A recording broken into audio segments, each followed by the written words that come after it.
Salam əziz dostlar. Bugün sizinlə birlikdə Əbu və Əkobun tapılmasını sizə başa salacağım. Kanalıma abunə olub like atmağı unutmayın. Aranızda çətinlik çəkənlər var. Bunun üçün sizə daha asan yolunu başa salacağım. Məsələn, 120, 180. Bunun arasında bir dənə boşluq qoyuruq, sonra bir dənə ortadan xətt çəkirik. Məsələn, bunların arasında əbubu tapmalıyıq da, ən böyük ortaq bölünən. Məsələn, 60. 60-ı dairəyə alırıq. Eləyir, 120-ni 60-a böləndə 2, 180-ni də 60-a böləndə 3. Əbubu buradan yazaq. Əbub bərabərdir 60.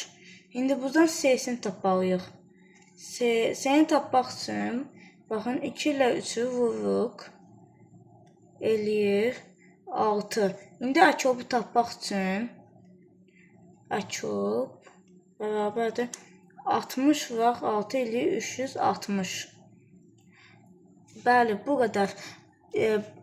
Bunu gedib müəllimlərinizə göstərsəniz, müəllimləriniz də yoxlasa düz çıxacaq. Sağ olun, görüşənədək.